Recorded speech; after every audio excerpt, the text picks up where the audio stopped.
The truth is UFOs, which we perhaps should call EFOs for extraterrestrial flying objects, do exist worldwide, as the symposium will evidence. The truth also is that extraterrestrials are engaging with us now, as Bud Hopkins will define for you. And the truth is that our governments know these truths, as Jamie will point out to you. I invite you, therefore, to have the courage and vision to listen and respond to your public with new eyes and ears. I invite you to have the courage to move beyond the skeptical and sensationalized and controversial treatment which for 40 years has gotten us nowhere. And I invite you to take an honest look, examine the data, be willing to see a new reality, and have the courage to share that with your countrymen. Thank you. Thank you, Larry. Now we'll have a few more words from the people on the front panel here, and then I will introduce our international guests. You'd like to say a few words, Jamie? I think Bud will probably pick up first. Well, okay. I work in the area, which is totally outrageous, of investigating cases of people who have been picked up by UFOs. Now, most of us have heard of the Betty and Barney Hill case, the very first case to make the headlines really internationally. It occurred in 1961, and the case was publicized widely in 1966. At the time I heard about this, even though I had had a UFO sighting myself and was very interested in the subject, I simply said, this can't be. I cannot believe this. And I had a very good reason for not believing it. I found it unbelievable. Not because the evidence wasn't there, not because these people weren't credible, or that the case hadn't been thoroughly investigated, but I simply found myself unable to believe such a thing. We're in the middle of what is the ultimate Copernican revolution right now.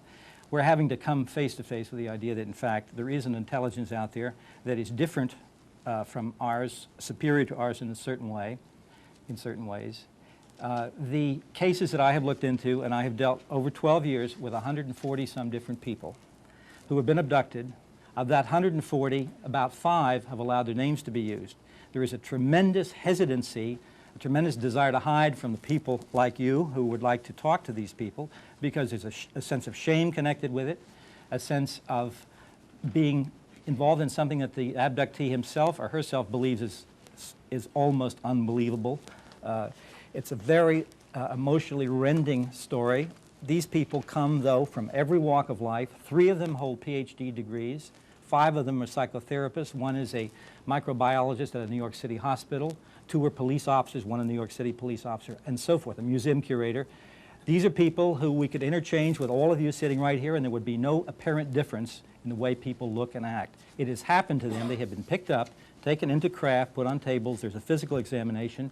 There are physical scars that result. There are ground traces when the craft lands. There is a tremendous amount of evidence, and that's something I hope that we'll have a chance to look into later. Just one quick thing. I'll just show you some of the drawings that have been made by some of the individuals who have been abducted, of their abductors, of the occupants of the UFOs, incredibly similar.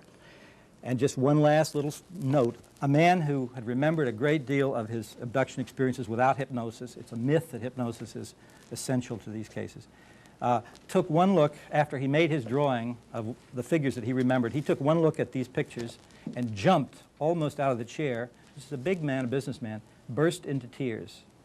And then he said to me, "Bud, where did you get those pictures?" And I said, "I got them the same way I got your picture."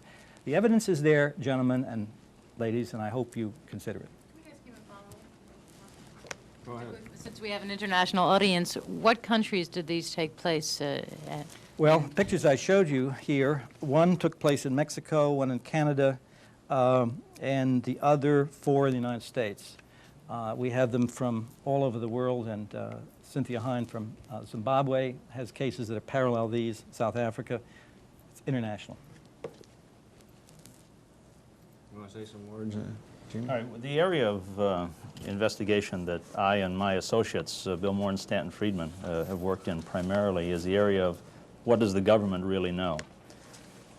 The first question you have to try to get at is, who is the government? I mean, the government isn't one body that you can approach and they can either tell you the truth or not tell you the truth. The government is broken down into a whole series of agencies and groups. There appears to be, and our investigations indicate very strongly, there appears to be one group responsible for all the information regarding UFOs. And in fact, the government has a term that they've coined, which is IAC, which stands for Identified Alien Craft. as opposed to unidentified flying object.